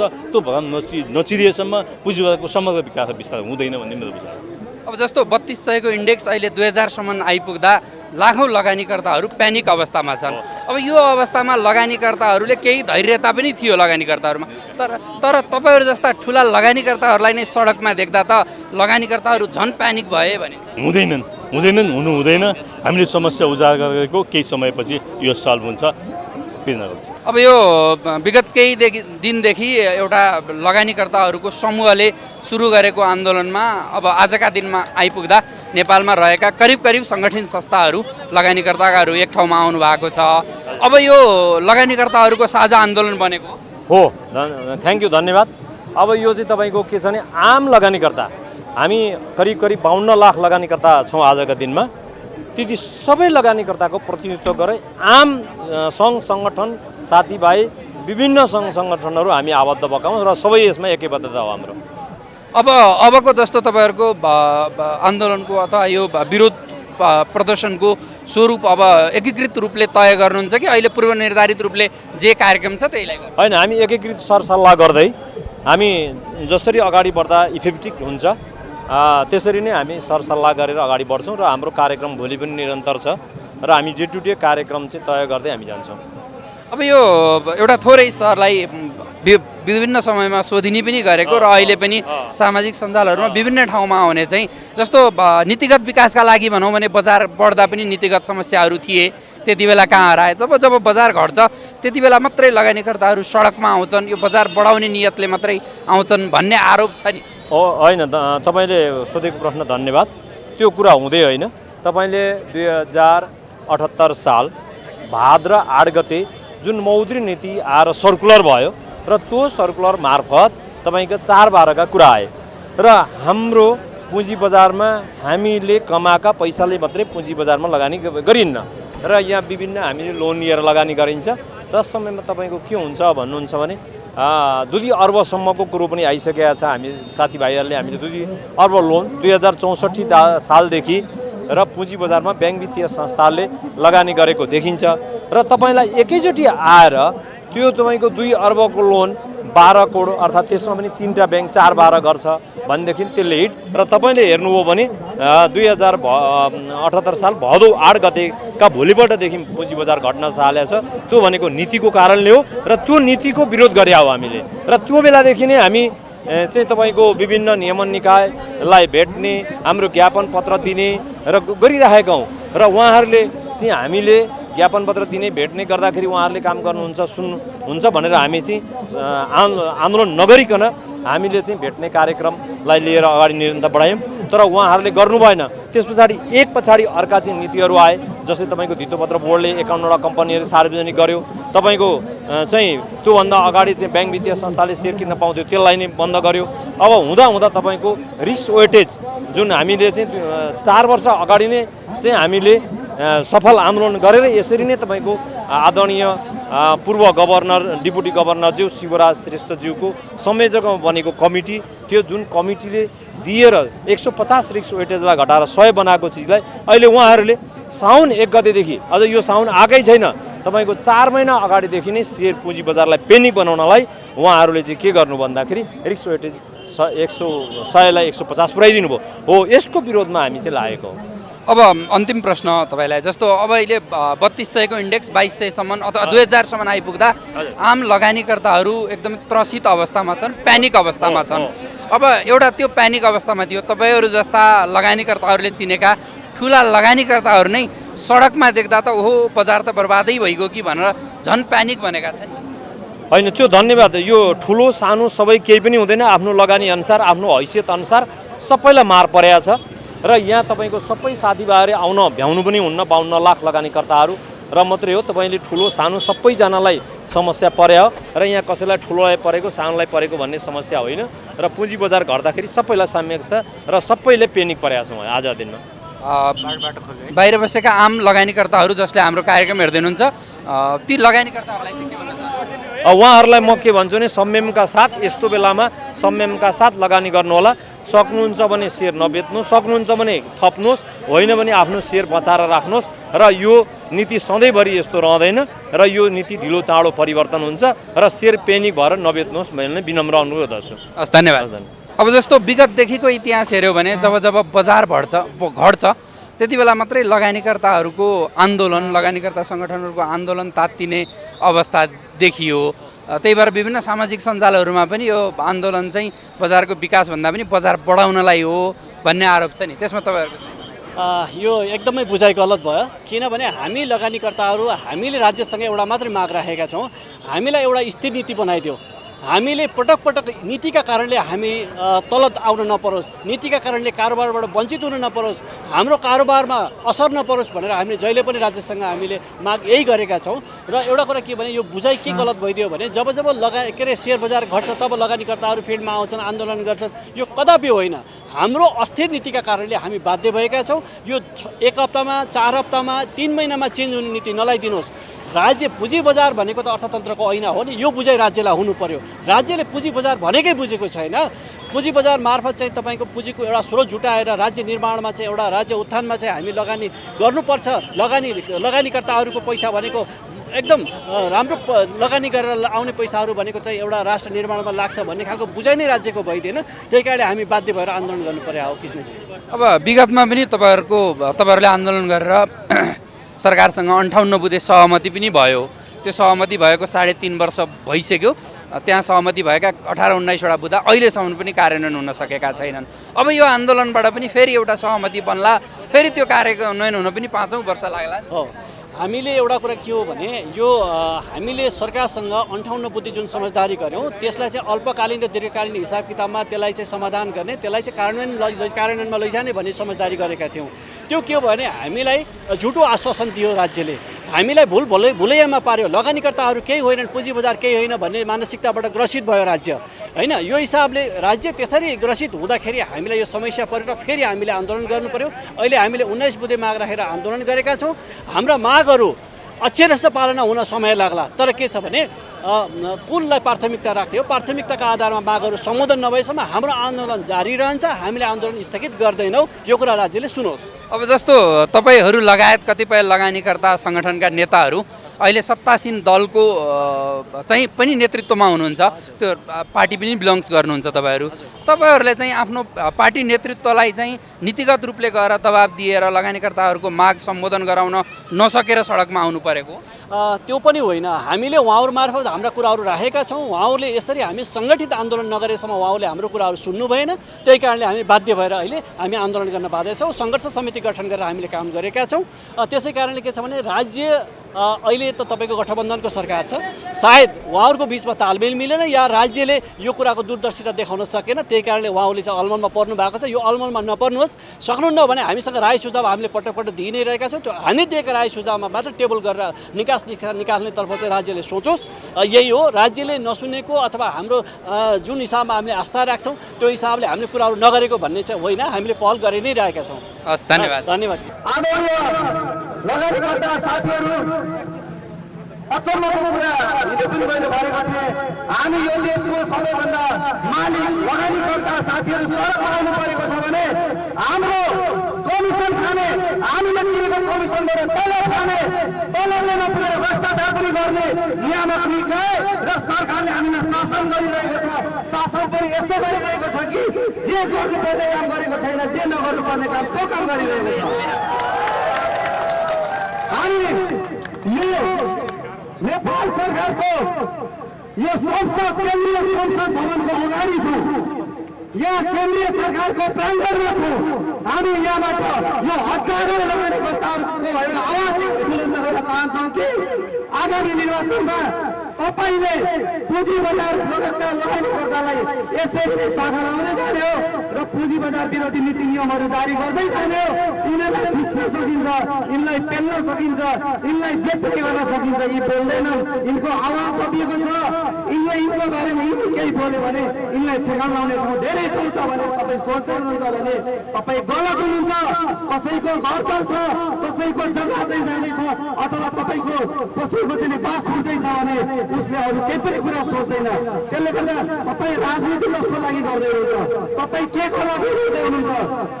हामी लगभग 52 लाख लगानीकर्ता डिमेटमा 50 लाख नन रिपिटेड लगानीकर्ता हुँदै गर्दाखेरि 50 लाख लगानीकर्ता भनेको 50 लाख मात्रै होइन, एकजना लगानीकर्ताले 5 जनादेखि 10 जना प्रभावित पार्न सक्ने यो लगानीकर्ताहरूको चाहिँ क्षमता छ। यसमा शिक्षित जनशक्ति छ, यसमा लगानीकर्ताहरू विवेकशील लगानीकर्ताहरू छन्, यहाँनिर शिक्षित लगानीकर्ताहरू छन् जसले धेरै लगानी, धेरै घटनालाई प्रभावित पार्न सक्ने खुबी पनि राख्छन्। त्यसले गर्दा नेतृत्व गर्ने हैसियत पनि राख्छन्। त्यसले गर्दा तपाईँ सचेत हुनुहोस्, नत्र भने तपाईँले राजनीति जेको लागि गर्दै हुनुहुन्छ, तपाईँले अब ढाट्ने दिन, तपाईँले छल्ने दिन, तपाईँले झुटा आश्वासन दिन सके। अब हामी पत्याउनेवाला छैनौँ। अब तपाईँले भनेका हरेक झुटा कुरालाई पत्याउँदै हामी भोट दिँदै तपाईँका मामा, तपाईँका काका, साला, साली, तपाईँका घरका मान्छेलाई भर्ती गर्नलाई, तपाईँका मान्छेलाई ठाउँमा पुर्याउनलाई मात्रै हामी भरिया भएर सधैँ बसिरहन सक्दैनौँ। त्यसले गर्दाखेरि म अनुरोध गर्न चाहन्छु, तपाईँले खेलाची नसम्झिनु होला। पहिलेको जस्तो 8-10 हजारले कारोबार गर्ने, 2-3 लाख बिमार हुने र काठमाडौँको एउटा सीमित घेराभित्र रहेका केही मान्छे मात्रै भनेर नसोच्नु होला।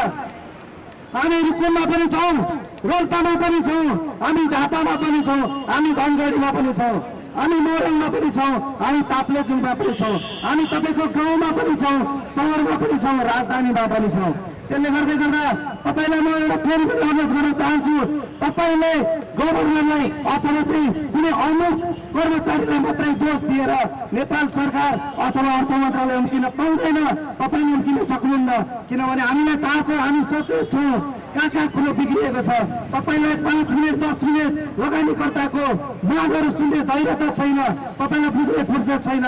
तपाईँलाई स्कुल उद्घाटन गरेर जानु छ, तपाईँलाई आफ्नो कार्यकर्ताहरू विभिन्न पार्टीका प्रवेश गराउनु छ, तपाईँलाई झुटा आश्वासनहरूमा बाँध्नु छ, तपाईँलाई अन्यको राजनीतिक कुराहरू गर्दा गर्दै फुर्सद छैन, तपाईँलाई देशको आर्थिक स्थिति सुधार गर्ने कुरामा सोच्ने फुर्सद छैन, तपाईँलाई 50 लाख लगानीकर्ताको बारेमा सोच्ने फुर्सद छैन भने हामीलाई पनि तपाईँको बारेमा सोच्ने फुर्सद छैन। अब त्यसले गर्दाखेरि हामी राजनीति गर्न चाहँदैनौँ, हामीलाई राजनीति गर्ने इच्छा पनि छैन र फुर्सद पनि छैन। तर यति भन्दै गर्दा हामी राजनीति गर्न नजान्ने पनि होइन, आवश्यक पऱ्यो भने राजनीतिमा आउन नसक्ने पनि होइन। त्यसले गर्दा तपाईँलाई आज काठमाडौँ र धरानबाट लौरो बज्रिन सुरु भएको छ, अब देशैभरि लौरो बज्रिन सुरु हुनेछ। लौरो एउटा साङ्केतिक मात्र सुरु भएको छ।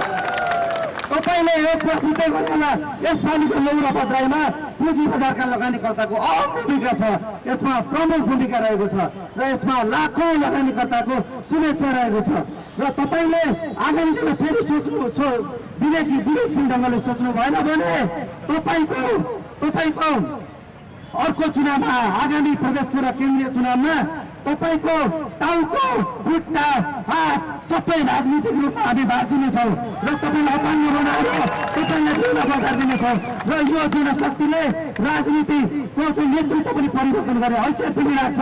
त्यसले गर्दा अहिले पनि सोच्नुहोस्, तपाईँको भात खाने हामीलाई इच्छा छैन, गर्नुहोस् र राजनीति गर्नुहोस्, हाम्रा लागि गर्नुहोस्, जसको भोटले गर्नुभएको छ त्यसका लागि गर्नुहोस् र अब पक्कै पनि सोच्न तपाईँले ढिलो गर्नुभयो भने हामी चुप लागेर बस्नु छैन भन्ने आजको यो उपस्थिति भनेको साङ्केतिक मात्रै हो। हामी योभन्दा बृहत रूपमा चाहिँ जानेछौँ र आज हामी हजारौँको उपस्थिति भए पनि भोलिका दिनमा 77 जिल्लामा यो उपस्थिति हुनेछ भन्दै म यो अहिले गरिरहेको यो 19 बुढी आन्दोलन 19 बुढी माग राखेर गरेको आन्दोलन जबसम्म हाम्रो माग पुरा हुँदैन तबसम्म स्थगित हुने छैन र यो रोकिनेवाला यो अमलिनेवाला आन्दोलन होइन, यो आदि हुने हो। यो जबसम्म हाम्रो लगानीकर्ताको माग पुरा हुँदैन तबसम्म कुनै पनि आश्वासनले ढल्ने छैन, रोकिने छैन। हामी रोकिने गरी अगाडि बढेका होइनौँ। धन्यवाद।